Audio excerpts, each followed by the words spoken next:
Well, let's start this show where we should start it. Where should we start? Sure. Yeah. Where should we start it? Which season are you in? No, Oh, God. What a great Isn't it question. over? I thought it was over. No. That's not. He's asking for in the analog of Silicon Valley that Oxide is living. Where do you what show season up? are we currently portraying? Oh, Oxide and Friends. Yeah. What season are you guys? Okay, better question. I thought you meant like, what are you currently watching? I thought you were saying, what are you watching? I'm like, no. That is a great question. It always merits a rewatch. You cannot rewatch that too many times. I mean, it is so prophetic too. It's amazing. They just I feel in particular that the AI episodes are almost chilling. I mean, they seemed a little outlandish. Now they're just like, oh my God, the AI did order lunch. Season 6 is coming to fruition. Season 6 is coming to fruition. 100%. Yeah. And if Anthropic just disappears, we know why. Yeah, exactly. Right. I feel that we are, because I also view it obviously as a cautionary tale. Right. And I think that there's so many times when I was watching it with my now 18-year-old where I would kind of pause it and explain that okay, this is a real concept. Like they're presenting this in a very humorous way. But, I still think that season 2, episode 1, Sandhill Shuffle, is one of the most important single episodes for an entrepreneur to watch. Yeah. Not just the nagging is obviously wildly entertaining, but when the pursuit of funds, he raised too much money. Right. And he didn't realize that he could have Richard asks, could you have raised less money? And he's like, oh, right. I could. And they do such a masterful job of the guy kind of replays the history of his own startup in his head of okay, we would have raised less. And then we would have been at this other milestone. And it would have been difficult, but we could have pulled it off. And then he's just it realizes that his company was lost because he raised too much money. And we're very mindful of that. That's a very real phenomenon. And, we are, we obviously just raised $100 million and we were very mindful about that and making sure that because the flip side, at least for Oxide, is that it is, we have always believed that if this company can cross the chasm, it is a generational company. It's a huge company waiting to be built. And the number one risk for the company actually is running out of money, is actually capital. I mean, VCs hate to hear this, right? They're like, oh, that's your number one risk. It's yeah, that's why we're here. I mean, it's we've got. That's why we want money. That's why we need money. It's oh, all right. Well, is there any other way we can be helpful? It's no, you can be helpful by by actually running a check. It's wow, God, okay, that's kind of boring. We'd love to introduce you to can we introduce you to potential customers? No, that never works. No, you don't even. We're good to go. Yeah, we're good to go. We actually need. So that is, I think that I would skirt the question by saying, we're mindful of all seasons of Silicon Valley and all stages of a company that represents. And how do we be the company we want to be without reliving some of the seasons of Silicon Valley, without instituting Piper Pulse? Without, which I still think is one of and actually, did you know that the system at Facebook was actually called Pulse? I did not realize this. Got some ex-Meta folks. You're you realize that is actually real. And that's real. And also the chairs ad. Do you know, they're the tables. That's based on a chairs ad. Tables. No, tables, which is a spoof ad. And you're this is such good satire and so biting. And it's oh, that's because actually Facebook paved the way. They have a chairs ad that has to be seen to be believed. It's just amazing. So it's how do we be the company we want to be? And obviously venture backed. I mean, we're very grateful for venture capital. It's very important for what this can only be a VC based company. I mean, I think it's easy to be very cynical about venture capital, but it does allow you to do something extraordinary. You get this you get this huge amount of cash to go build the thing before you have customers, before you have a business. And, that's a magical thing. And then you've got to hit, the clutch and the gas just right. So, we're very mindful of it all. And I hope we are not, I hope we're reliving the good bits and not the bad bits. I love to believe, but mindful of it all for sure. So why is $100 million for a Series B? Yeah. Big Series B. Too much? Why is that the right? Why is that the right number? Yeah. And I think that, when we, we were not necessarily raising, right? So when we had raised our Series A and, when you are a venture-backed company, you always have to be willing to take the right meetings with venture capitalists because you always need that next round. And especially a Series B, I think, is the most difficult series to raise because you're kind of a teenager as a company. Teenagers can be tough because they've got adult needs, but they don't have adult strengths. They're not like, they're not actually like contributing yet. They're on the cusp of it. They're close.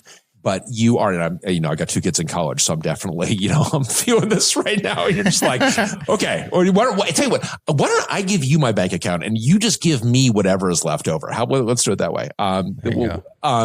But you're kind of a teenager at a Series B, and you need to have. So you're constantly like trying to find the right partner for that, and we had a bunch of firms and there are a bunch of firms that are just like not very good. So you're kind of you're not taking every meeting by a long shot. But this firm that really wanted to get to know us, and the first meeting was fine, but then they came by for a second meeting, and that second meeting was really good, and they'd done a lot of homework. And this is USIT.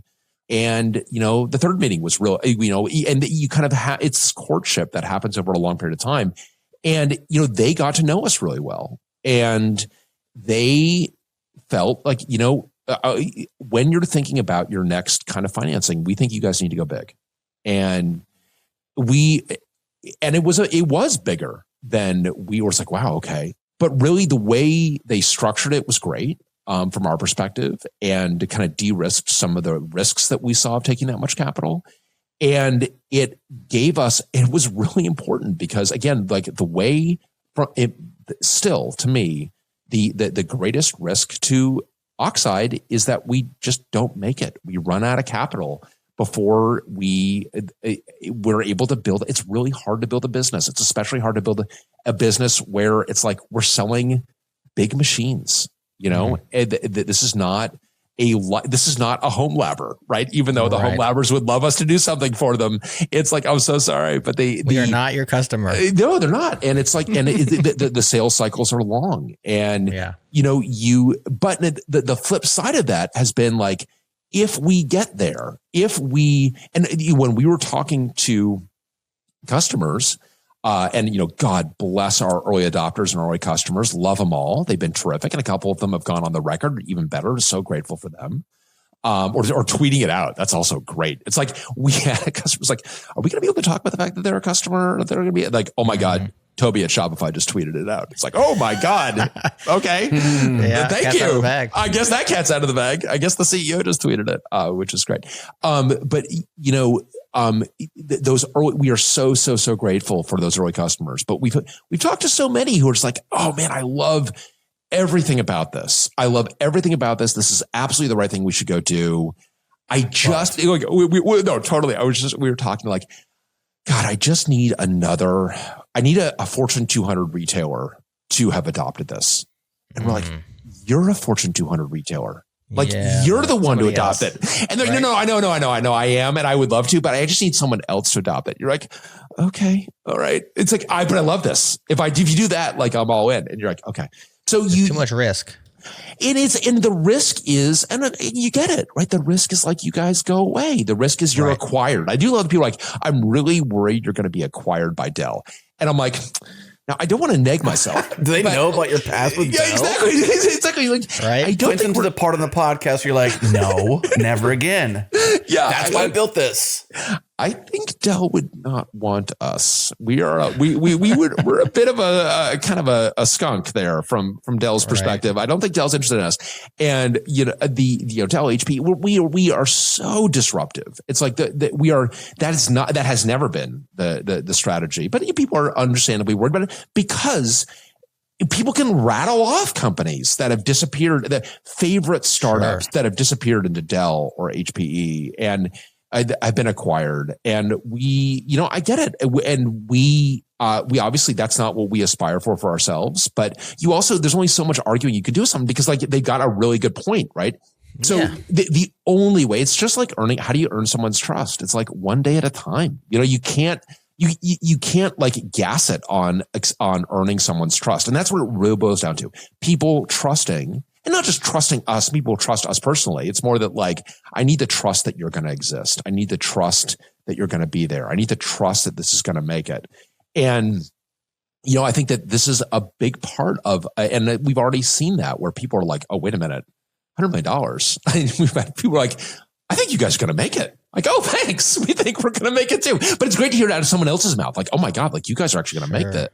Like, I actually, okay. And wow, this is great, you know? And so I think that the capitalization is not just the capital that we need to go expand manufacturing and to go, because the other really significant aspect of this is that we knew this was going to happen, but it's been fun to see it happen where a customer buys one rack, or maybe two, and they're like, hey, what would 10 look like? What would 50 look like? What would 100 look like? And, you know, for a long time, that was just kind of like, just kind of pillow talk. You know, we were kind of dismissing it. You know, it's like, it's great. We always took it seriously.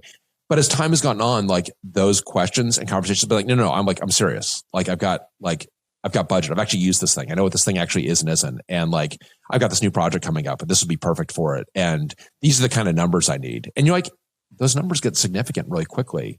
And you do actually need a head of capital to be able to secure the financing that you need to be able. I mean, so there is a flywheel that you need for which you need to, like, this is not, on the one hand, hardware is not as capital intensive as people think because it's not like we're building our own plant. Right. We're not. Benchmark Electronics is our contract manufacturer. And they've got their own ITAR facility. We're not building a manufacturing line. We're not doing, there's a lot of things we're not doing that people kind of associate with hardware. Mm-hmm. But on the other hand, it is also capital intensive because you got to go procure a bunch of DRAM and a bunch of CPUs and a bunch of boards. And like, you can't invoice someone on that until it's actually been like shipped. And so there is especially as the numbers get large, the financing angle becomes really important. So yeah, that's. Is there a point where you do go build that stuff, or is it just so far away that you're not even thinking about it? That's a great question. I would kind of think never. I mean, you know, on all of that stuff, we always try to keep an open mind, and I think that, you know, we've got a really great partner in Benchmark because Benchmark allowed us to do some things that are. I mean, like, look, we're an idiosyncratic company, right? As you guys know, and we are idiosyncratic tip to tail. And, you know, one of the things that was really important to us is that we actually own all of our own manufacturing software. So we wrote all of the software that runs on the line. And this is really unusual. Most companies don't do this. Most companies don't really consider this aspect of it. And I mean, what's funny is like the companies that do consider it are the ones that are like, it's the kind of the SpaceXs and the Apples and the companies that take manufacturing really seriously do consider it, but companies at our scale generally don't. In part because maybe they don't have the luxury of doing it. But it was very important to us to own all of the software involved in the manufacturing line. But because we do that, like we've got it is a truly great partnership where they're doing the things that they're good at that I don't necessarily know that we want to be good at. And we are able to do the things that are very important to us, like software. Manufacturing companies are not great at software. This is, you know, I don't feel that this is a newsflash. And we are in our DNA. We are a software company. I mean, obviously you do software and hardware together, but and we've got software engineers with a strong hardware sympathy, hardware engineers with a strong software sympathy, but we have got great software expertise at this company. And because we control all that, I don't think so. I think that this is something we would really look to partner for continuously. Gotcha. It's a wild ride. $100 million. It is. I don't even know what kind of class do you go to manage that kind of purse? Like, who says, Brian, here's $100 million, spend it wisely. Right. Well, this is, I mean, I think this USIT does apparently. Yeah. Well, I know this is something that people don't realize about because it's kind of easy to complain about aspects of VC, but the process can be, you know, any entrepreneur will tell you it's an arduous process. It's like, I mean, it is like coupling. It's like dating. It's like actually, although, you know, my son plays college baseball, and it is I will say that you playing NCAA varsity sports does look a lot like raising around. If you've got an NCAA varsity athlete, they are definitely because it's like it's a lot of options, and you're kind of like everyone is trying to like find the right pairing, you know, and you're trying to really find the right partnership.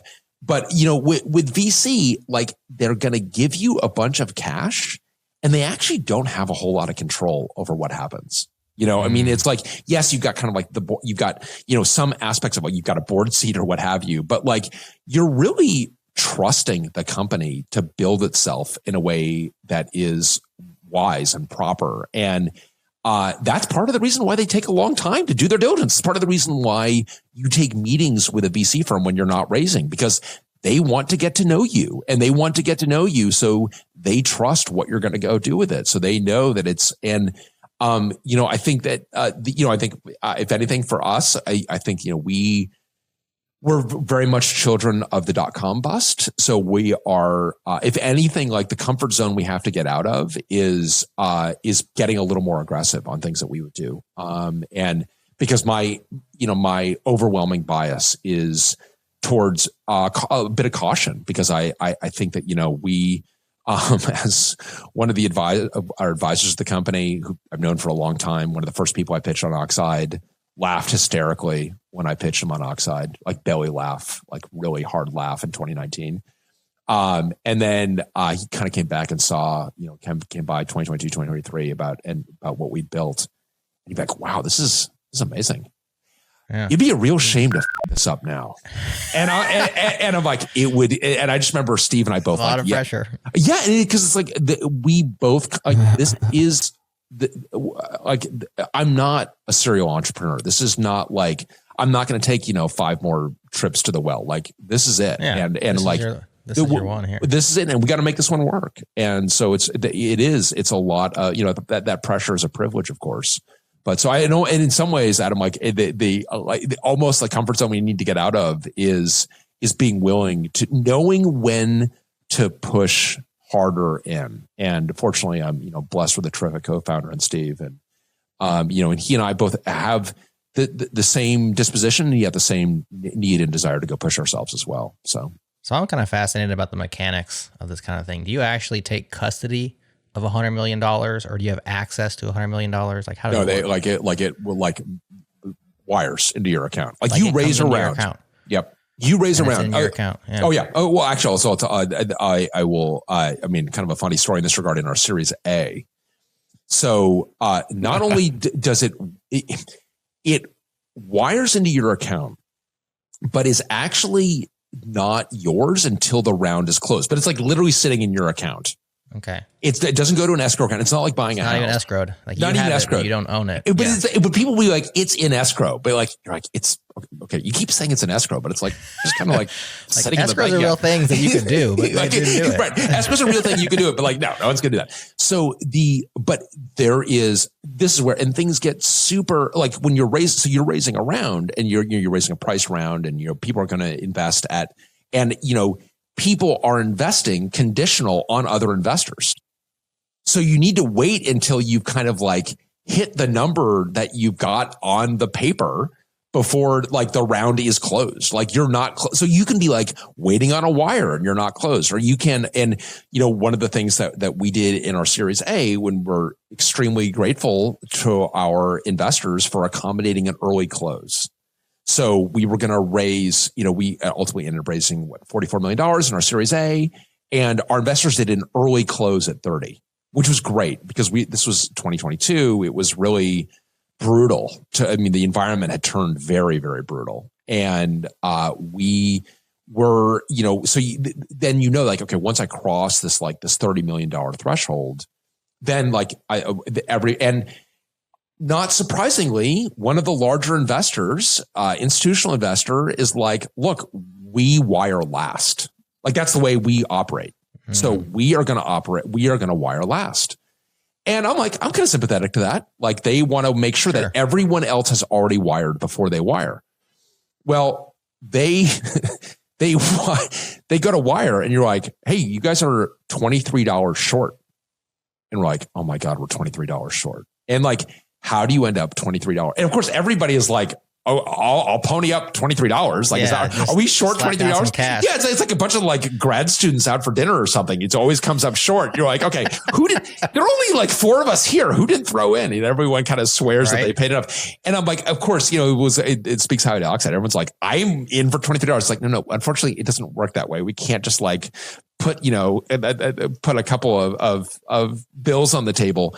The reason we're short is because of share math, and shares will get rounded down, and you end up, and you have presumably you have many rounds that ended up being short by a share or some very small number of multiples of shares. So it is kind of like, and most people don't care. But in this case, like that investor's like, no, I'm not wiring until you have like the $23. And we're like, okay, so we need to go back to another investor and basically get them to buy an additional share of Oxide, so we can get to the threshold that we need. And to be fair, like that investor is kind of frustrated with their own treasury department on that kind of process. They're like, I'm really, and like, you know what? I get it. I think it's understandable to be pedantic, because when that wires. Like, I mean, talk about like wiring information you want to have correct. It wires, gone. Yeah, you triple check that one. We had we were talking to an institutional investor or the corporate venture capitalist, CVC. It was late to a call. I hate it when venture capitalists are late. Hate it. Do not be late. Because I'm going to be here on time. Like, I'm going to be here on time as an entrepreneur. You need to be here on time. Like, you as a VC kind of have one job. It's called show up on time. Hate it when VCs are late.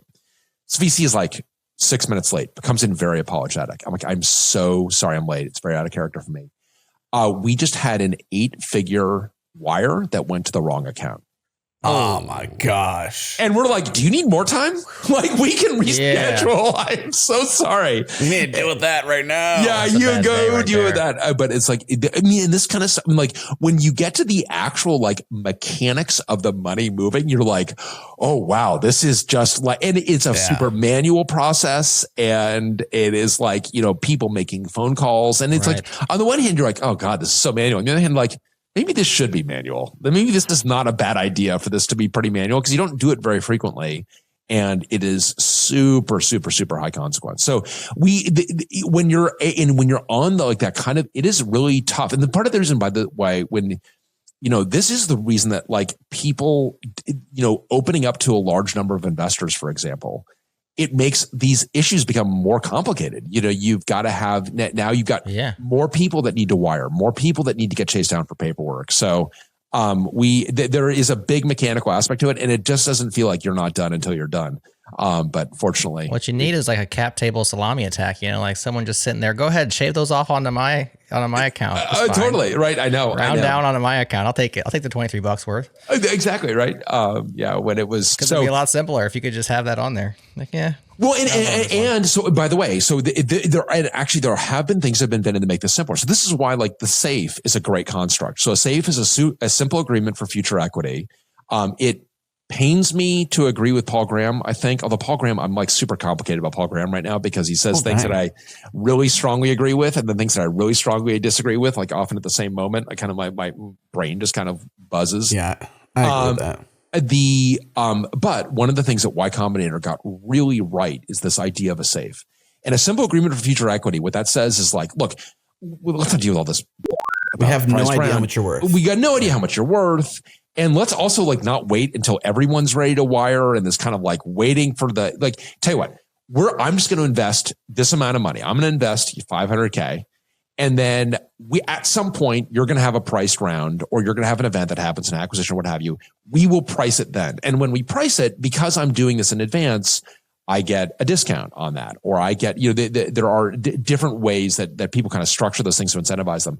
But a SAFE or there's a cap. I mean, that's another thing that people do. We'll say, all right, one of the things, so you get this. So like, I'm going to invest, but I'm really worried that I'm going to invest $500K, and then you're not going to raise for like years. And then you're going to raise at this multi-billion-dollar valuation. And I'm only going to own a little sliver of this. So to prevent that from happening, I'm going to put a cap in place. So if you raise at above this valuation cap, I get it as if it's at that valuation cap. So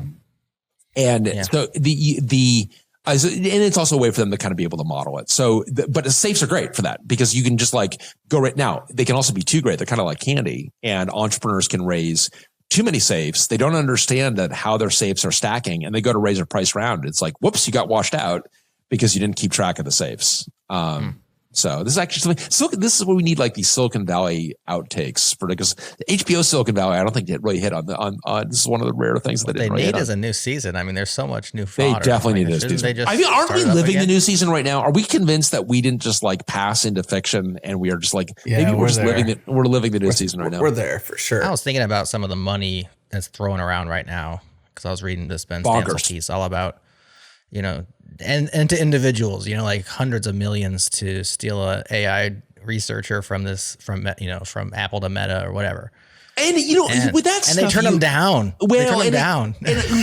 On that stuff, though, you got to know, like, what did you turn down exactly? I mean, this is where you're just like, can you show me the paper actually that you got? Because this is not $100 million cash up front. This is like, on those things, I'm like, I always kind of wonder what they actually look like. But there's no doubt there's a lot of money being thrown Still, around. The numbers that we talk about now, you just said 500K, and that was like because you're trying to think of a small number to say. Yeah, yes. Like an individual might do or something. That's right. Like that's pretty much free money at this point. That's right. Yeah. It's just, it kind of boggles the mind how quickly it can't all be inflation that we've ramped up our numbers. Yeah. I mean, I think that we've got, and it's going to be interesting to watch what happens, because I think the other problem is that we've got these companies that aren't going public, and, we might start to see some of that but like ultimately, like we have to, certainly the aspiration for Oxide is to be a public company. That is what that's what we want to go do. I assume that when you said generational, I assumed, well, that's going all the way right there. That's going all the way. Yeah. Yeah. We want to be a public company. How close are you? So you're talking about, we're actually going to cross the chasm. Wow. I'm in a board meeting. I just raise our Series B, No. I don't mean like in raises or whatever. Yeah. I'm just thinking like in your mind somewhere. Yes. There has to be like, maybe not a roadmap, but like you're talking about crossing the chasm to a generational company, and like what is still in your way? I think, I do think we're going to, I think we're close.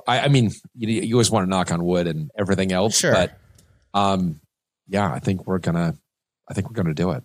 Are there hard problems unsolved? Are there things where you're like, we have to figure this out first? The problems we need to figure out are there are for sure plenty of interesting technical problems that remain, no question. But it's the questions are not around, can we build it at all? Which, by the way, was a huge question. We don't want to, That's why your friend laughed at you. Yeah, absolutely. Absolutely. And, the other line he had is like, you realize that if you pull this off, it's going to be illegal to buy Dell. And that's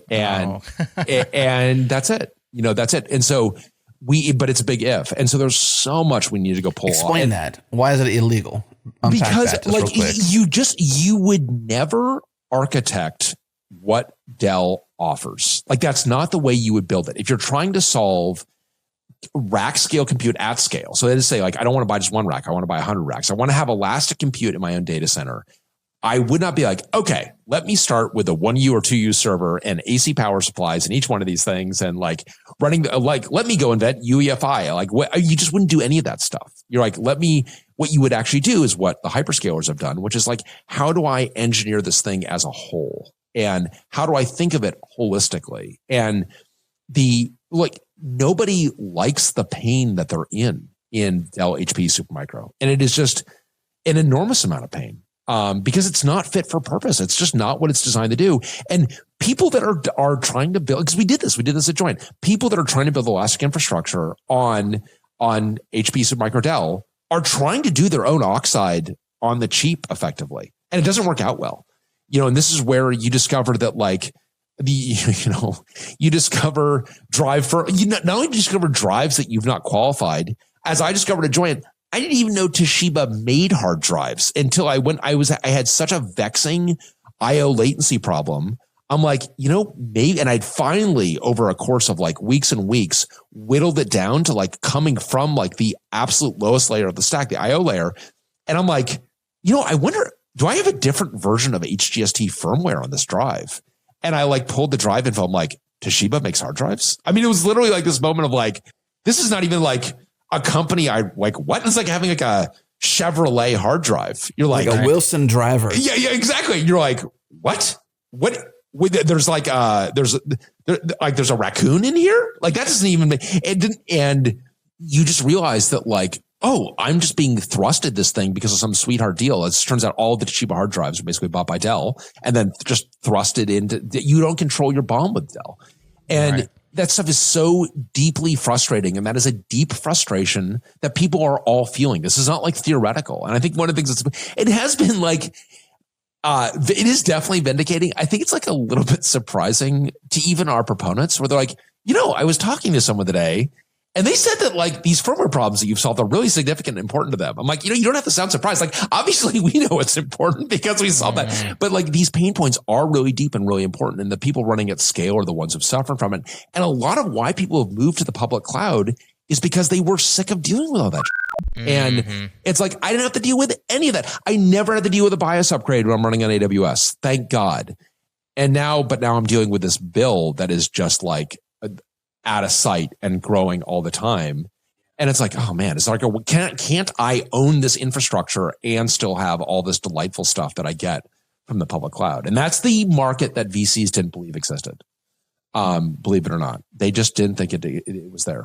They're starting to believe, though. They're starting to believe. They are starting to believe. And it is funny when, you'll have like a VC that, pass on us or whatever, and they will send us a report like, oh, I just read this report about like, cloud repatriation. And like, they send it to me. I'm like, why are you sending it to me? Like, you should be sending this to your past self. Like, I know this. Like, this is not news to me. I mean, I had another investor that passed on us that was like, hey, this Rust thing seems like, do you guys use Rust at all? I'm like, do we use Rust at all? Like, yeah, we use Rust a lot. I mean, and he's like, oh, wow, okay, I didn't realize that. I'm like, yeah, the company's name is Oxide.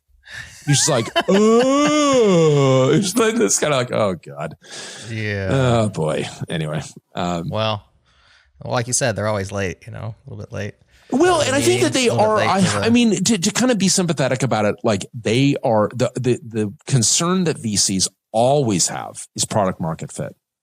Is that like the failure mode that there are two failure modes they're worried about. Failure mode number one is this is going to be an outsized return and I'm not going to be a part of it. That is actually and that's a real fear. That's FOMO. That's the fear of missing out. For sure. And that is a very real fear. And they fear that more than a zero because it happens less frequently. Like it is totally. It is very frequent that VCs fund a company that is a zero. That happens all the time. What happens less frequently and really gets under their fingernails is when they pass on a company that they could have invested in that then has returns a fund for somebody else. Right. That's the stuff that really drives them crazy. So they've got like, that's kind of fear number one. Fear number two, in terms of like, they're not in the business to have zeros, right? So they actually don't want to have zeros. The way you have a zero is that you have a company that builds something that no one wants to buy. Like that's the concern that they have. And that you built, and especially like if you've got someone, and I get it, like you get someone who's like, no, like people have built this all wrong and I'm going to build this much better thing. You're just like, okay, now I'm like, I got, antibodies are coming up and you can see why people pass on Oxide, but because they didn't see the market was there. Then also it actually strangely, there is no other startup doing what Oxide is doing, which makes them more nervous. You would think that you're just like, and this is what holds them in like quantum superposition between fear and greed. And we have had VCs who are literally like overwhelmed with fear and greed with Oxide. And they're just like, God, there's no one else. Oh God, there's no one else. It's like, you know what I mean? Like there's like, God, the moat is so deep. Like, oh my God, there's no one else because you guys are like wrong.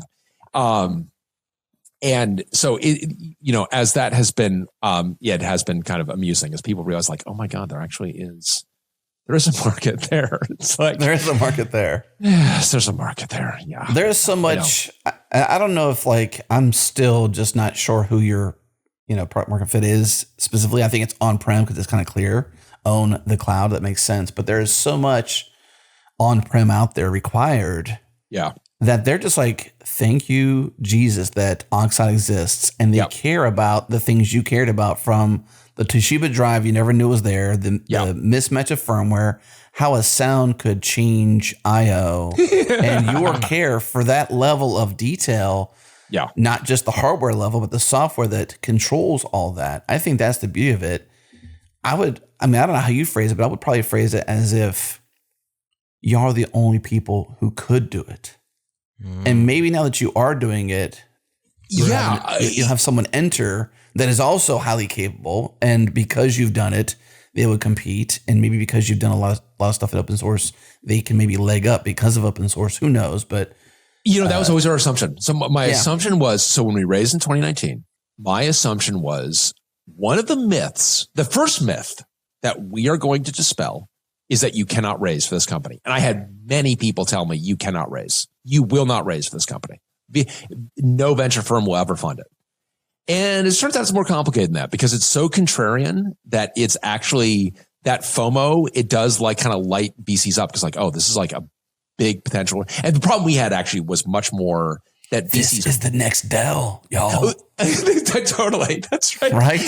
That they would be attracted to it, but then also terrified by it. And they would be kind of locked in that kind of, again, that kind of superposition. And we actually tried to this is funny, Adam, you'll appreciate this. I did try, and I can tell you that like, this is where, season 2, episode 1 definitely has some truth to it. You do actually want to disqualify from VCs to be like, no, this is like, you should not be doing this. Like, this is not something you should invest in.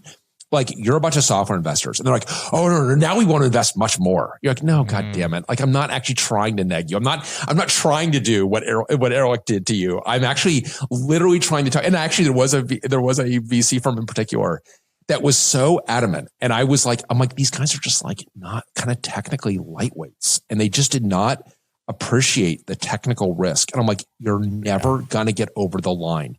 And I'm like, you don't understand. We are going whaling. You should be fishing from the pier. Actually, you should be shopping in like the fish section in Safeway. Like that is as close to it. And they're like, no, we want to go whaling. We want to go whaling. I'm like, no, God damn it. Like you don't actually want to go whaling. Like we are going like multi-year mission to faraway ocean. So, but we assume like, we're going to dispel this. We're going to show that you actually can raise. And there'll be a company that raises behind us. And so we were kind of geared for that from the beginning, that there'll be another company that raises behind us. And so we did one after we were completely done with our seed. We're like, that was actually harder than I thought it was going to be. It's like actually, maybe. And in particular, one of the things we definitely did do with our Series A is like, well, or our seed rather, I'm like, I'm definitely going to find the investors that want to invest in this because they believe in it outside of Oxide. And we're going to get those folks on the cap table. We're going to conflict them out of investing. So we will definitely have the best investors for this, which we did. I see. So that's like a hedge against competition or what is that? A total hedge against competition. A little sneaky hedge. Yeah, it's an interesting play. The other sneaky hedge that we did is like, I want to make sure that we structure a company such that anybody who's attracted to this, who like, I want to go do this, looks at Oxide is like, I'll just go join Oxide. I just like, I could go to like deal with the whole VCs thing, or actually like this company is going to give me the freedom and the agency and the autonomy to realize my own personal vision of how this, and one of the things I'm really proud about is like, we have attracted those folks and we've got a bunch of people at different, and at any kind of slice of the stack, I can introduce you to the technologist who's got a chip on their shoulder about that slice. It's like, no, this slice, whether it's the security of the system, whether it's the efficiency of the system, networking of the system, the system software, it's like, no, I have got an opinion about this. And I'm coming to Oxide to kind of exert that. And, at this point, it's like, we're going to be 6 years old here in September. It's like, yeah, you're welcome to raise behind us, but man, there's a lot of work to go do. And we, we're still continuing. I mean, we got a lot in front of us still technically, but technically this has been now de-risked. I mean, you're asking, like, what are the obstacles? Like what it stands between us? We've got a product. It works, and we've got, I no longer hold my breath on an install or an update. Right. Of course, because I'm saying that there's going to be an install the next install is going to go wildly wrong. And we're going to come back to this about, the time that but we, And so we're able to kind of level up and get to those next customers, the bigger customers, more ambitious customers. So it's exciting. And the problems in front of us are of that kind of scale variety. Scaling. Yeah. Back on the working for Oxide thing, you guys are famous for having the egalitarian salaries, right? Like everything's, I don't know if that's what you call it, but everybody gets paid the same amount. Yeah, I call it, uniform compensation. Uniform. Because people are like, oh, you think everyone's equal. Like, I definitely don't think that. Well, that's what I was trying to get at with just thinking about raising money and like, people getting a slice of the pie. I'm sure there's equity involved in these people. It's not all cash compensation. And so how does that play out with that? Yeah. You do get people who are like, oh, you're not talking about the total compensation because you're not talking about equity. Well, first of all, everyone at Oxide has got equity. Very important to me. That's just like important principle for me that everybody has equity in the company. So that's just like bedrock principle. The equity also compensates for risk, and risk in the company goes down over time. And there was way more risk for employee number 1 than there is for employee number 100. And it's like, those are not going to be, and it is kind of funny that people are like, oh, like, everybody in the company should have, if you say they should have equal compensation, which I'm like, again, not the word we use, they should also have equal ownership. And you're like, how does that work? Can you just walk me through how that works? Like, I don't know, like, you can do this. It's like, you can have an employee owned cooperative. I think, go down to your local organic grocery store employee owned cooperative and it's like I'm reminded of that old Onion headline, local Applebee's hotbed of Machiavellian maneuvering. I think that just like there are a lot of challenges. It's like we are not an employee, that's not our objective. And I also think, by the way, this idea that equity is part of your compensation is misplaced. And this is it's a problem. And this is something that these large companies with product market fit that are public use the fact that they can kind of print these Confederate dollars in terms of their equity. And they use that as part of your compensation. Because if you view equity as part of your compensation, it means that you are selling your equity all the time. Like you're a net seller on your company. You're not buy and hold on that. And I just don't think, and I get where people kind of come from with it, but people don't understand startup equity is not liquid. Your Google equity and startup equity shouldn't use the same word because they're not the same thing at all. Like they are literally one, you can't sell the other. You can sell one with infinite liquidity and the other one has got zero liquidity. I think people don't often understand what zero liquidity means. And it's not real. It's not, it's real, but it's not real yet. Yeah. And actually, in many cases, like from a liquidity perspective, it's not realized. The worst thing that happens is success, right? Because, company kind of like stumbles and exits, and there are plenty of companies that exit for greater than their preference stack. So they pay out to the common, you get your money back. And it was like, you may be disappointed with that. It's not the venture return that venture capital is running, but an angel investor be like, oh, this is great. Like, I gave you $75K and I got back like, $91K. Like, great, but like not if a company's successful. Like I gave you $75K, like, where's my $75K? It's like, oh, it's like, sorry, we're 6 years in, we're 10 years in, we're 12 years in. And that liquidity event doesn't necessarily happen for a long, long time. So it's like, these are not in the same ballpark. And it's like for a startup, your startup equity, it's very important that everyone has it. Very important. Everyone has a share in that kind of generational future.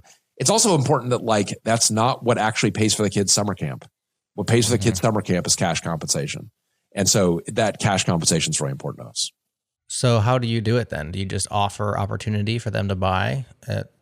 We make sure, everyone when they join the company gets equity as part of their package. And then, we re-up people over time again to kind of, because it's important that employees have a share in that. And then, from a cash perspective, we have, it's been a little bit tough. We've been in an inflationary environment, obviously. We did just give ourselves a raise. So, we're now all making 235. Which is funny because this is, the fourth or fifth raise we've had. And, when compensation is completely disconnected from, performance review processes and all this other kind of bullshit, like even I will like, I know we've talked about it, but I don't know, like, kind of got final approval. And so you'd be like, oh yeah. And the all hands like, by the way, everyone got a raise. Like everyone's like, oh, that's great. And someone's like literally will have gotten up and go to the bathroom. Or we did actually have this happen a couple of raises ago. Where people like, there's a discrepancy in my paycheck. Like I got paid too much. So no, we actually gave ourselves a raise. Like, when did that happen? Like, oh, it happened like 2 all hands ago. It's like, oh crap, I was out and I didn't catch the recording. It's like, well, that's the one. Sorry, you gotta pay close attention to when you get a raise around here. Yeah. But wild. And that, it's been funny because like that's not a point of principle necessarily, although the transparency is a point of principle. That is something that we have just always done. And then when we were really struggling to hire bluntly double E's, struggling to get outside of our kind of immediate network. And, one of our engineers is like, I think we should talk about the compensation. And we talked about it. And this is in March of 2021. And that is in many ways the most important single thing we did in the history of the company because it brought in so many new folks to the company. And not because they were drawn to it wasn't the fact that it was uniform per se. It was the fact that it represented a different way of conducting ourselves. It's what it represents that's important. And the reason that our engineer was advocating we talk about it is like, when I talk about Oxide values to friends and family, they think it's bullshit until I talk about the comp. And when I talk about the comp, it's like a record scratch. People are like, you're serious? Oh, you're really serious? Well, no one else does that. Is anybody else doing that? No. Not to the best of my knowledge. Not at ours. No one's followed you even. Nope. And we've been told over and over again that like won't scale. And I'm like, I don't know. Maybe whatever. I don't know. I was told that when we were 10, 20, 30, 40, 50, we're now at 70. We'll be, or 80 on our way to 90. And I would say that it is playing a more important role, not a less important role. Because the thing it's had so many like interesting side effects. One of the super interesting side effects is everybody is hiring a peer. And when you tell people that they're going to hire a subordinate, their standards for that person are going to be a lot lower. And they're maybe going to overlook a bunch of things that maybe they shouldn't overlook.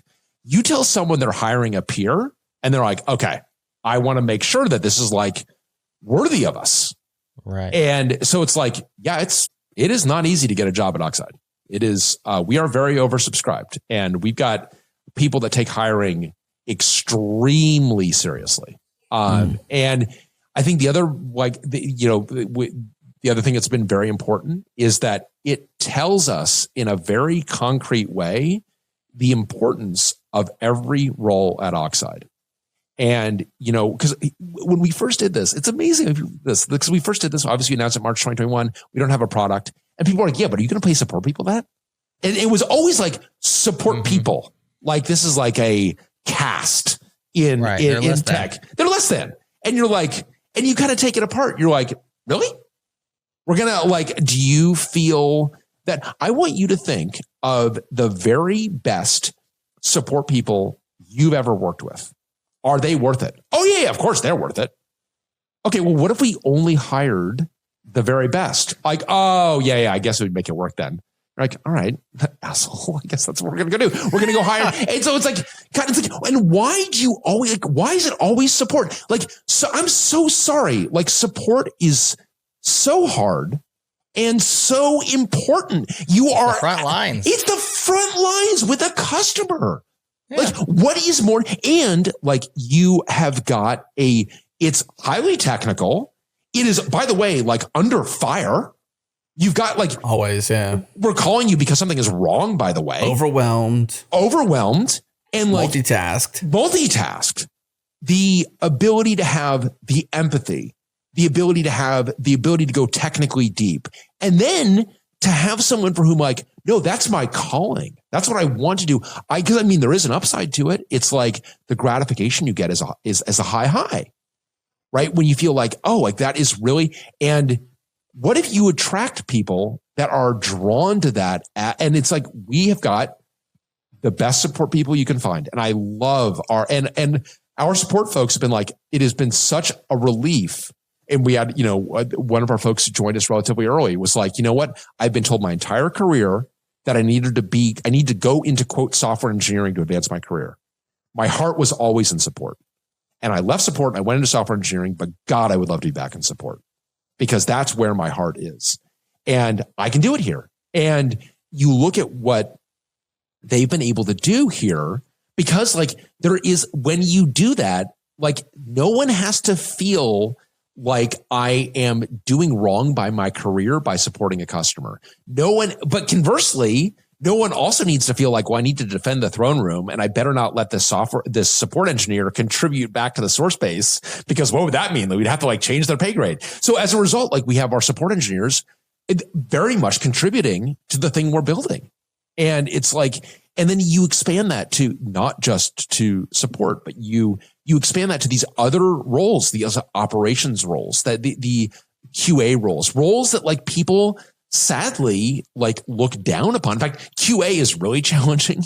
We've got an open QA role right now that we're not calling QA because QA has been so like just absolutely looked down upon that we can't even call it QA, even though so we call it product assurance. Maybe we should, if you're listening to this and you, PA, we do. If you're listening to this and that is your calling, like you should be looking to Oxide because we are, that's what we're, and it's been it's watching folks come in with that kind of versatility and be able to do the kind of extraordinary things. I mean, this is not surprising. And it's just also not unrelated to the compensation bluntly. There's just a very strong sense of teamwork. And because we have disconnected compensation from, because the reality is everyone loves the idea of like connecting compensation to individual performance because like, it feels like, of course you would, like you want like, but the problem is that just leads you down to a primrose path where whenever anyone does anything, they think to themselves, does this advance my focal package or not? Is this something that I use my promo package or not? And great folks will not think about that too much and they will do the right thing even when the company is not rewarding the right thing. And we ask people, when have they been most unhappy and why? And almost invariably, it's when they are doing the right thing and management is discouraging it. And to be in an environment where it's like, no, we're going to separate all of that and now allow people to do the right thing all of the time, so much more of the right thing just happens. Now, of course, you got to hire carefully, and that's what we do. But we hire people that have that disposition. But man, you build a whole company that way, and it's extraordinary. As I tell people, it's like it's lightning in a bottle. Don't you dare take this for granted. It's almost like all politics go away, really. Like a lot of the politics get removed that could be there. They're just pointless. The politics are like, I had one guy. It doesn't get you anywhere. You don't get anything different because you can't politics the scenario because you just can't. It's not a lever you can pull.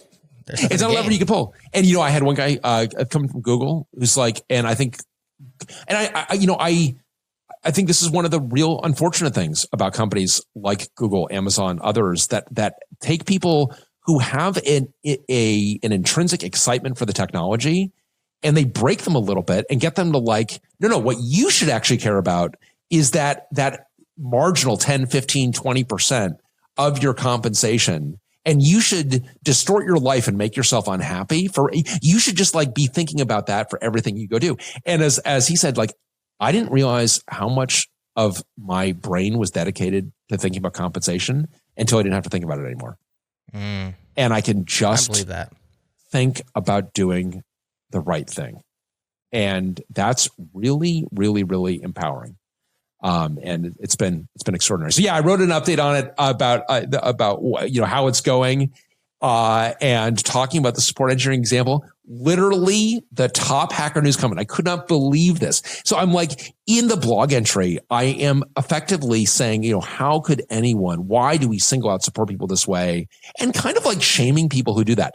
Top Hacker News comment. It's like, interesting blog entry, but I'm sorry, no support person is worth over $200K a year. And you're just like, you kidding me? And fortunately, one of the respondents to that knew one of our support engineers, and it's like, actually, best support engineer I've ever worked with now works at Oxide. And hey, Will, you're worth every penny what they're paying you. So don't listen to these guys. Well, not listening to the Hacker News commenters is an age-old tradition that I've been following for a long time. I'm believing everything you're saying, and I'm buying it.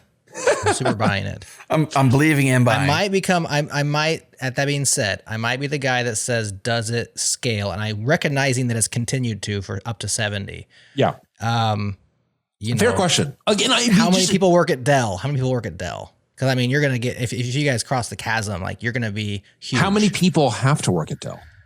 I don't know. This is a different question. No, Okay, this is a different question. This is a different. No, honestly, it's a different question.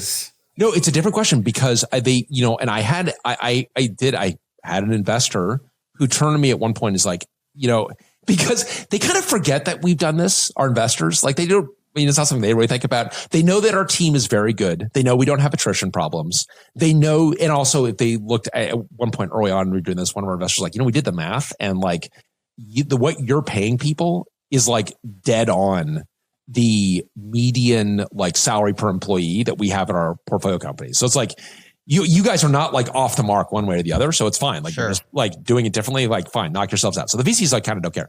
But one of these investors turned to me, is like, oh, because we in particular, one of our investors was like was talking to Steve and is like, Steve, you've really done a terrific job and like you basically you deserve a raise. And Steve's like, that's great news. That means we're going to give the whole company a raise. And he's like, oh, right, this. Oh, right, you people, and this again. You people. But we did, right? We did give the whole company a raise. And it was great. But this other investor turned to me, he's like, okay, you realize like you won't be able to do this at 600 people. And I'm like, I don't know that we'll ever be 600 people. I don't know that. I don't know that you like, you can't build a $1 billion company with lessons. I mean, like nobody has ever done even what we have done. Nobody has even been at this relatively small scale. So like, I'm just like the right answer is we don't know. Yeah. And will things change? Maybe. I don't know. How many support people do you have like per rack or per customer or some sort of metric that you could take and then multiply to see like, well, at some point, because I looked it up, Dell, I'm fully admitting that they're probably overly bloated, et cetera. They got 100,000 people working there. So 600 seems small at scale. Maybe it's not, but just like, that's not scaling up Oxide very much from here. That's a 10X basically. Totally. Got 70. Yeah. Yeah, totally. And so I think that like a fair question.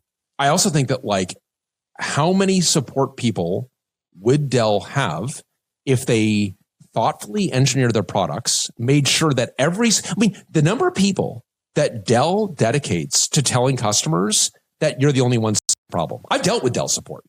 Yeah, sure. Yeah, I have too. And it's like you don't need very many people at a company to support it's the old Maytag repairman, right? I'm among friends on this one, right? Are you guys with me on this? I know Maytag, but I'm not sure. Okay, so the Maytag repairman was an ad from the 80s, and the Maytag repairman had nothing to do. And he had nothing to do because Maytags worked. This is when washing machines used to work. So, those of you who have a modern appliance know that this is not true. But it used to be. They don't work anymore. They don't work anymore. Because it's a terrible economic model. I think that that's what companies convince themselves of. We want to build something that works. And the way you build something that works is when it doesn't work, you jump on it and you understand it in totality and you fix it so the next customer doesn't have that problem. If every problem is only seen once because you've got such an ACES support team, an ACES engineering team, that they jump on it and they root cause every single thing from the very first failure. And they don't need to see 1,000 failures, 10,000 failures. How many support people do you need? A lot less than Dell has. So that's the experiment we're doing. Right. So how many do you have now? 4, something like that. 4? 4 or 5, something like that. Yeah. Dang, that is a small amount. Yeah. And we will continue to hire, but like we're going to continue to hire extraordinary folks. Sure. And that's the part that I say, how far does that go? You have to be incredibly vigilant in your hiring, which right now you are. And at a certain point, you might have the demand for hiring and you might actually be like, we compromised a few times and we're getting now to the mediocre people, you know? Nope. Nope. Not going to do it. Nope. Right. Not going to do it. Not going to do it. You're going to, that is when, and this is where you, and again, not to God, it's like not to praise Paul Graham a second time, but this is where the two founder, times PR, 2 times. I know. Founder mode on us? Founder mode, 100% founder mode. 100%. And this is where founder mode is actually extremely helpful. Because if you look at those companies, why does that essay exist? Because Brian Chesky woke up and suddenly there were a bunch of people at his company he didn't recognize and he didn't hire. And the failure mode is always the same. The failure mode is that they lose control of their hiring because they don't have good processes to begin with. The processes suck because they don't take it seriously. Mm-hmm. They know it's like, oh, we want to have a great team, but no one actually understands what that hiring process looks like. They don't actually, admittedly, I've had some advantages of making some grievous mistakes in my past that forces us to have a very good hiring process. Not at Oxide, but they lose control of hiring.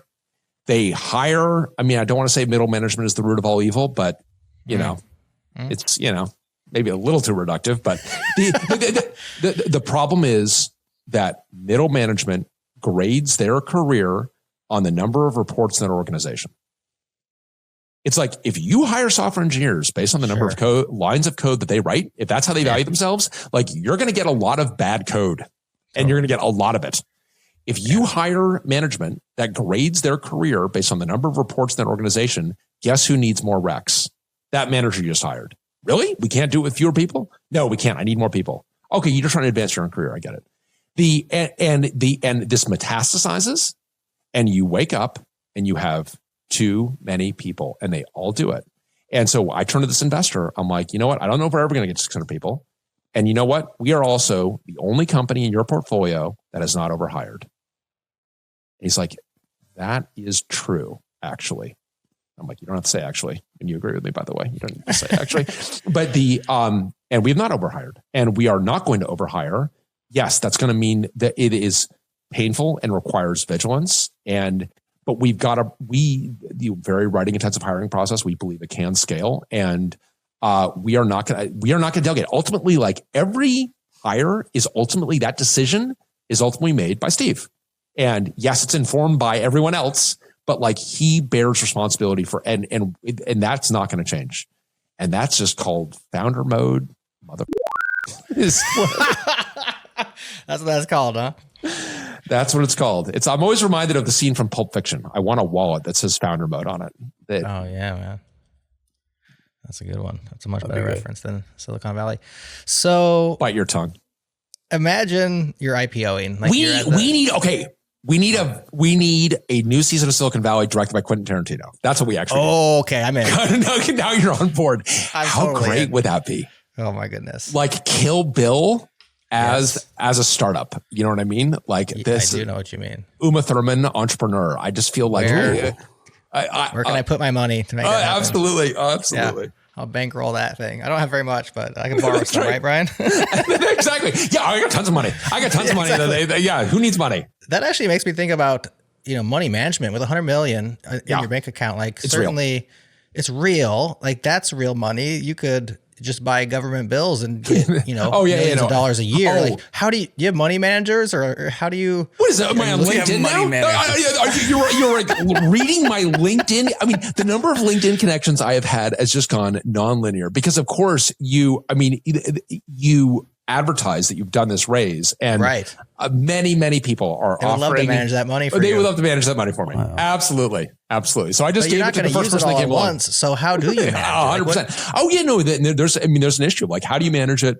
Where do you bank? We've got a Silicon Valley Bank. Is that the one? We were at SVB. We were at SVB and I think, Steve will still say the most stressful moment of the company for him was when SVB, we were concerned that weekend and we had payroll to make on Tuesday, had a 453 or whatever it was, $1,000 payroll check that we needed to go out. And, this is where you really, really, really know who your investors are because the ones that are just like, I'll write a personal check.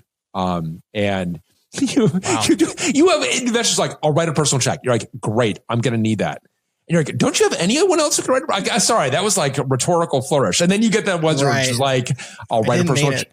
I'll write a personal check. I'll write it now. Don't cash it if you don't need it. And we did have investors who did that. That's pretty cool. Where you bank is a huge issue. And like, then that becomes a cash issue because you want a real banking relationship because you got all this, you want to have PO based financing and AR based financing. And like so some of that you offer up as kind of a carrot to who is going to really own this banking relationship. Like, okay, right.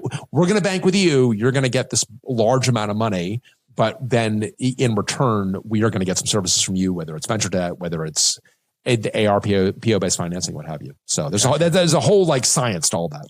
Yeah. Even credit lines too. I mean, you don't need the cash. I mean, you need the credit lines, but you have to have some credit lines because you can't spend your cash. You got to spend it differently. That's right. It's all about how you spend your cash. Well, perceived cash, the bill that you're creating for yourself. It gets, you have a CFO or you just manage that yourself or what? How do you do it? I mean, we've got someone, we hired someone that, to help on that and has been doing a great job and did the same thing. Did a process for someone in finance, right? Same thing, same compensation, same process, same materials process, same, did it all. And, got someone terrific there. It's got coming. Yeah, exactly. Coming from Lenovo, having had done a lot of this stuff and has been, I think it definitely has. We've given Todd plenty to do at Oxide. So speaking of big money, there's been lots of big money going into data centers, proposed and otherwise. I think Apple just said another $100 billion in the States. I'm not sure what that's going to actually be, but they're going to build something somewhere. Kentucky, I think. I think their glass is going to come from Kentucky. Obviously, that's not a data center, but manufacturing stateside, you have projects. Is it Stargate? What's the OpenAI one? Star something. You have XAI saying Stargate. They're going to put out 50 million GPUs in the next 5 years. That could just be talk, but they're certainly going to be deploying lots of things. Does Oxide have opportunity in this new GPU-based, yes, heavy model training and inference world that's like blowing up right now? Do you guys have a role in that at all? Yeah. So, I mean, I think for sure, something to know about that world is it's really easy to focus on GPUs, and they're important. There are a bunch of GPUs. We obviously we do not have an accelerator-based sled. We will at some point for sure. Something we've definitely got our eye on. When we do that, it almost certainly will not be focused on those training workloads. We focus on inference and then we can kind of talk about that. There's a lot to talk about in terms of inference. But I would say that one thing that people should be aware of is that there is a lot of general purpose compute involved in what people view as an AI workload. So, I mean, I'm sure as you've been mesmerized by watching these things show their steps. And the number of times, like if you give ChatGPT or Claude an image to do some, like, I want to recognize some things in this image, it will write a Python program. I mean, and you can watch it like write Python programs, run those Python programs, get the results of that. It will obviously search the web. It will do all sorts of things. Like, yeah, that ain't happening on GPUs. Right. That's happening on CPUs. So just standard servers and APIs, et cetera, blowing up. So it's like, and also that then like need to be containerized, right? Need to be like you especially if you're going to have something where like I'm running general purpose compute at the behest of a user of this thing, as the behest of the internet. And, we had Simon Willison on the podcast, on our predictions podcast, which is great. And he was talking about Claude Compute. The first thing he had Claude Compute do is download a UEFI vulnerability rootkit. And it's like, okay, I'll go execute this thing. And you're just like, so that is, there's a lot of general purpose compute out there. And I think that I think with the rise of test time compute and, you the way these kind of models are going, there is more general purpose compute, not less. So yeah, there's we kind of assumed that like, oh, if we don't have a GPU, like there's not like a place for us that's interesting. And, it's always nice when customers tell you you're wrong. And, we had our first customer, God bless them, Idaho National Labs. Idaho National Labs had to kick our door down because we're like, you're a supercomputing facility. We're not making accelerated compute. We're not taking your call. And they're like, can we please explain to you why we're interested in Oxide? And and finally Steve's like, I'm just gonna take this call. These guys won't leave us alone. I'm like, it's a waste of time, but fine. And he gets on the call. They're like, okay, can we talk for a second? Because yes, we have a supercomputer. We also have a bunch of Dell VMware that does a bunch of stuff that we need that's not the supercomputer. And don't you guys replace the Dell and VMware? It seems like, I'm so sorry. We didn't take your call. Yes, we will replace it all. That's what we do. I'm so sorry. And so there is that analog I am learning that I need to not judge companies by what my perception of what they need is, because I have been disabused of that notion more than once. Well, when you're running like you were at the time, you need to be focused. And so every customer interaction that was not your core audience or even close to it was a waste of your time, because you were worried about not being able to even be generational.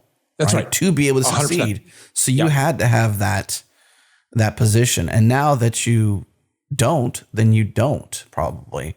I'm curious how all this flavors into sales. Are you in sales mode? What mode are you in now? Yeah, we're down. Oh yeah, for sure. Yeah, we've got all on sales as much as possible. Yeah. And we've got, and again, these earliest customers are all, everyone has a rack or a small number of racks, but with the idea of like, if this thing works, I'm going to go big with this. Mm-hmm. So, and this has all been true for a couple of years now. So it's like, we're now kind of at that go big moment for a couple of these different customers, which is exciting. So, but we are in sales mode, but like we're really focused on customers that really need what we offer, which is, not even like a customer that's only going to buy a rack or two. Like, yes, we'll get to you in a while when we truly have crossed the chasm. But it's the customers that are like, no, I want to talk to you about 5, 10, 20, 30, 40, 50. Those are the ones that are customers that we're blessed to have. So exciting. How big is your sales team now? You've got something like 4 or 5 people. Yeah, exactly. Small. Gosh. Yeah, small. Yeah, that's tiny. And we've got this very writing intensive process. And is this the right hiring process for sales? Kind of a question I had. Steve felt adamant, like, no, this is absolutely the right hiring process for sales. And it's been really interesting because you hire, because there's, again, it's the way people feel with support. Like, you can't possibly do this support. People are like, you can't possibly expect salespeople to write a sentence. That is like, they're animals and beasts. I mean, like, honestly, people are like, no, like, you want a sales beast. What do you mean? But like writing a sentence, like, no, this is an animal. It, like, rips apart customers. It's like, is it really an animal though? Really? I mean, what? And what we have actually found is that, for sure, it's different and it's not, but the people that are attracted to that are really attracted to that. So we've got sales folks that are terrific and are the ones that, that can model themselves on Steve, right? In terms of like, part of Steve's disposition has always been about how do we not just find new customers, but make customers delight customers, find that next use case look out for customers, be that trusted advisor for customers. And we want a sales team, that go-to-market team that represents that. And we're really blessed with that. Mm-hmm. How do you have salespeople make a salary? So I assume no commission. Yeah, no, actually, there is an asterisk. So the on sales, and we do talk about this publicly, but on sales, there is a commission component. And it was funny because when we it was a change to roll out because sales is commission based, right? And so people are like, oh, well, I want that too. Why should the engineers get that? Like, okay, well, their base salary is less. So yeah, you can you also can make less. Like, oh no, never mind, I don't want that. Like, okay, yeah, you don't want that. In other words, like you're taking a risk. You're going to make potentially less and potentially more. I can tell you, everyone at Oxide wants our sales folks to make a ton of money because they know that like if they make a bunch of money, it's because we're selling racks. So what happens if today one of your sales team just goes out and books like a 50 rack order? A, can you fulfill that? B, how long would it take? And C, how would you go about it? 50 racks. They want it right now. They got the money. 50 would be smaller than some of the numbers our customers are talking about. Okay, well, give me a number that would scare you then. That number does scare me, but like we've already had to do this exercise for larger numbers. You have? Yeah. All right, so you cross that chasm. I mean, that's scale, right? I mean, let's ease up, but not across that chasm yet. But okay, you're out over it. You're over your out over it, and it's exciting. And it require. I mean, this is where it is like it actually is hardware you're shipping, right? So this is where you need to go into the supply chain, right? You need to go find those log lead time parts. You need to go lean on or leverage partnerships that you've got. When you talk about like big numbers like that, there's also a challenge of like the numbers get big, right? So now you're like, okay, well, we've got a lot of approvals that we need to go through internally. And there's a bunch of, understandably, like you're going to actually like, this is a big number. Mm-hmm. And, like, okay, when can we get it? It's like, well, it's like we need to get the PO before we can, but how do we kind of kick stuff off without having a PO in hand? Because like you don't, and this is, we're very mindful of history in everything we do, but the history of the Osborne Computer Company, right? Famously, Osborne went belly up when it actually had product market fit. Now there's a bunch, and there's a great book, is it maybe in air quotes, but a book called Hypergrowth, out of print, where Adam Osborne gave his version of events, but they lost it on operations is kind of the TLDR is like they had a product that people wanted and they died because they screwed up the operations of it. And they ended up with too much inventory of the wrong stuff at the wrong time. And they just went insolvent. And so like that can definitely happen. So when you have a customer is talking like, hey, I want 50 racks and I'm serious. I want 50 racks. And this is not just like pillow talk. This is like, what does this look like? Give me a quote. I need to go I'm going to go through my approval process. Then you need to be like, okay, we got to go light up bus bars, racks, rectifiers, compute sleds. We need to go figure out exactly what this thing is going to look like. We need to figure out where the long lead time parts are. We need to go on the inventory that's cheap. You just procure that. That's easy. And then you've got some decisions to make on people buying at that scale need some SKU control.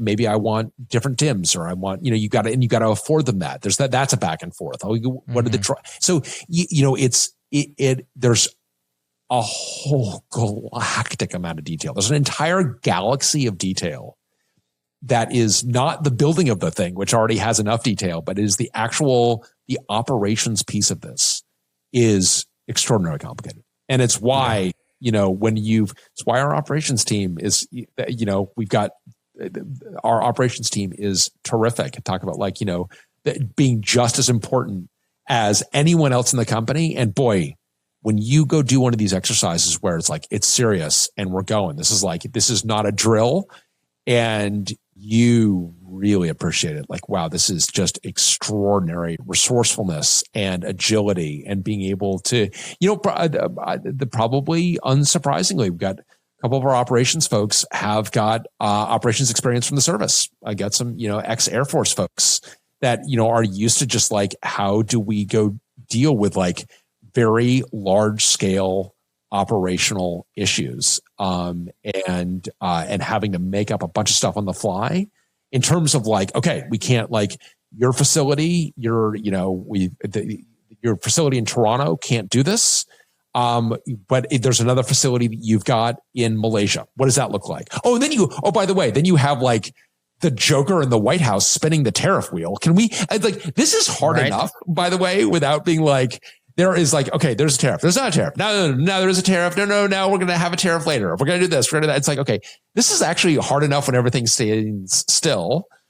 And it's all challenging. It's just a lot of detail. You just have to and you've got to embrace that detail and you've got to go headlong into it. And then I think the other thing that's been important for us is then be transparent with folks about where we are and where we're not. Like if and when we hit a snag, we're going to be transparent about what it is. And we're not going to present this to you as like, hey, this is a problem. We don't know what to do. It's like, here's the problem. We've hit an issue here. This is what we're doing to resolve it. Just we're letting you know. And, that is the way we've operated as a company with that deal of transparency. But if you are a Dell HP Supermicro customer, you get these same delays, but it's just like, you don't have any transparency about what's going on. It's like, where's this thing I paid for? It's like, oh, I don't know. No one will tell me. It's like, no, we want to be sure that we are giving people that kind of transparency, but it's difficult and it's detail oriented is the answer. It's gotta be hard to plan that far ahead. I mean, do you just spend a lot of cash like holding stuff? How do you reserve these DIMMs? No, you can't do that. Right. You just made to order just in time. Yeah. You kind of want to be like at neither of those extremes. You're making pizza over there? Yeah, exactly. We're making pizza. How many you want? I gotta, yeah. No, and it's like you want to like hit that balance. Like you don't want to be made to order and you don't want to hold inventory. And so the answer is like the answer kind of depends on the part, right? So you've got parts that are with thin supply chains that aren't that expensive. Like, yes, stock inventory doesn't matter. Fortunately, the parts that like you would not want to stock as much are parts that are more commodity, right? So it's like DIMMs and CPUs. You don't want to have to stock those. It's just a lot of money to stock a bunch of those. So you need, and then this is where you also need partners that are going to really, and it's been fun because we've had a lot of people that have believed in us from the beginning, but we've always been like, obviously we're weird. We're idiosyncratic. And all of a sudden we have these demands show up and they're like, oh my God, this is actually like you nut jobs actually might pull this thing off. And you actually do need like big numbers of DIMMs or of disks or of boards or of chassis or what have you. So it's actually fun to go reward folks who have really believed in us for a long time. It's like, okay, now we got a big order. Let's go. How many are you building right now? Like can you reveal versions of numbers, if not the exact number? I'm not going to reveal our exact run rate. But let's just say that we're on this knife edge the entire time of like trying to figure out how to expand our capacity as quickly as we possibly can. Have people we want to make sure that we're hitting the expectations for when these things are going to arrive. We don't want to have long lead times. We want to, and especially during the supply chain crunch, we saw some very long lead times. So yeah, I would say it's something we are spending a lot of energy on. If you go to the jobs we're hiring for, you will notice that there are several in the operations area. So this is an area where we are very aggressively expanding because it's we've got a terrific operations team. Do more there. What is the lead time? Like how do you quantify that to us? If I said, hey, I want to buy, I'm super interested. Yeah. I want to buy 50. Fortunately, general response to that. Yeah, so I'm super interested. I want to buy 50 is like not exactly the conversation because like that number is so big that like that's not there's the casual conversation. I need 4. How about I need 4? Yeah, I'll buy 4. Right. And then you like, okay, so we start to get like, all right, we need to get to a PO. And then you'd be working with our operations team, be like estimating a time. If you were to buy those right now, I mean, our goal is to be at like 8 to 12 week lead times. So we would be, and in general, it's not bad. We have been, yeah, exactly. In general, we have been able to move faster than our customers mostly. That is no longer becoming the case. As the numbers get bigger and the urgency gets higher, that is not going to be the case. But it has been the case that like, no, like we're ready to ship it. We need an address from you. They're like, oh, we still don't know which DC it's going to and, or what have you. So it's like, we've been able to block on, but yeah, we want to be at that kind of 8 to 12 week kind of lead time. We don't want to be longer than that. I know you kind of educated us on like general compute in data centers. Jared mentioned like not Starlink. It was Star something, Jared. What was it called? The one in Abilene, Texas. It's just a big Stargate. Yeah, huge data centers, mostly GPU based. But yeah, I mean, is it though? I mean, do we know what that is? They're telling us. I don't know. Exactly. I'm just reading the headlines. It's like, did that ChatGPT make that up? Is that a hallucination? You just have like constant, deliveries to Abilene, Texas. Yeah, I mean, and so when you get to a certain size, that's what it looks like, right? When it gets to you start talking about, it's 10 more oxides just right there. Just look at those beautiful 10 oxides just sitting there. Exactly. There's 50. Oh my gosh, there's 50 right there waiting to get installed. Yeah, and I think it begins to look more like, okay, these things are just like streaming in effectively because you are buying them as fast as we can make them, and we got a couple of folks who are on the cusp of doing exactly that. We've been super deep in, I suppose, money and fulfillment and operations and support. Very little on the tech, though. And I'm really curious, like, what are the major technical feats that you've just accomplished that's enabled this world for you? I know the integrated stack, but like, what are some major, like, things you're truly, truly, like, I can die tomorrow because we did this. And I'm happy yes, we accomplished the goal. What is that? Yeah, just for the record, I don't want to die tomorrow. So just okay. I don't want you to want to get that out there. You could. Yeah, that's right. Yeah.